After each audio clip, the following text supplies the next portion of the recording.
Wakil Menteri Hukum dan Hak Asasi Manusia, Wamenkumham Edward Omar Sharif Hiyarich menjawab tudingan pasal 100 KUHP yang sengaja disiapkan untuk mantan Kadif Propam Polri Irjen Verdi Sambo yang divonis mati dalam kasus pembunuhan berencana terhadap Nofriansyah Yosua Huta Barat atau Brigadir J.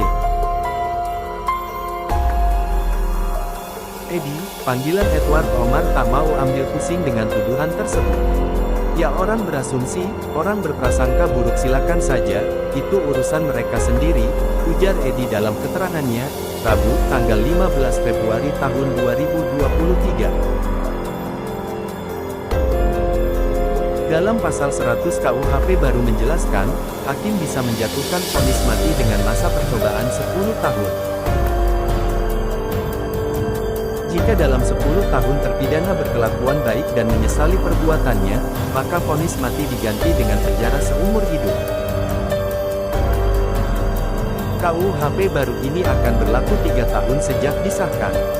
Artinya baru bisa dipakai pada 2026. Namun, Edi menjelaskan isi pasal 100 KUHP yang baru ini sudah dibahas jauh sebelum Verdi Sambo terseret kasus pembunuhan berencana terhadap Nofriansyah Yosua Huta Barat alias Brigadir J.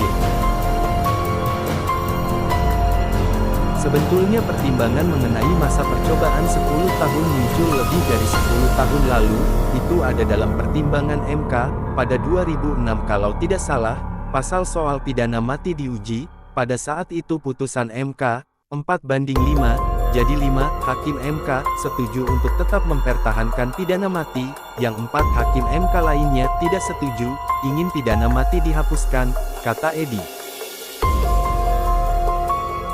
Menurut Edi, lantaran ada dissenting opinion atau perbedaan pendapat dari para hakim MK, maka di situ tercetus bahwa pidana mati perlu mendapatkan masa percobaan selama 10 tahun.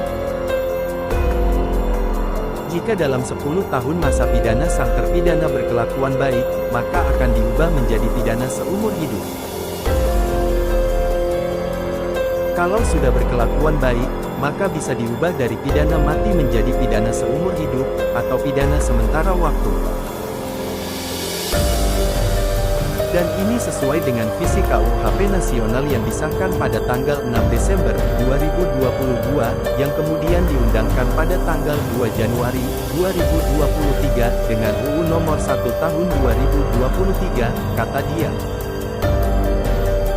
Edi menjelaskan, salah satu visi KUHP nasional adalah reintegrasi sosial.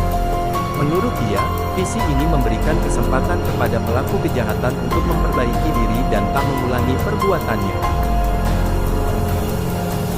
Reintegrasi sosial itu setiap orang yang melakukan kejahatan pasti ada kesempatan kedua bagi dia untuk memperbaiki diri, untuk tidak lagi mengulangi, jadi diharapkan ketika dia dijatuhi sanksi sembari mendapatkan pembinaan dari teman-teman di pemasyarakatan, dia akan menjadi baik, dia akan bisa diterima masyarakat, dia tidak akan mengulanginya dan bisa bermanfaat bagi masyarakat, kata Edi. Atas dasar itu, Edi menolak dikatakan pasal 100 KUHP yang baru ini sengaja dibuat untuk melindungi hukuman mati Verdi Sambo.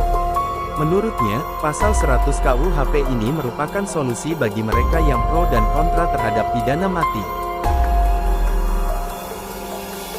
Saya ingin menegaskan bahwa konstruksi pasal 100 itu bukan tiba-tiba turun dari langit, tapi sudah 10 tahun lalu, dan ini sebagai jalan tengah, ini adalah cara Indonesia untuk mencari win-win solution antara paham yang ingin tetap ada pidana mati dengan paham yang tak ingin ada pidana mati, kata dia.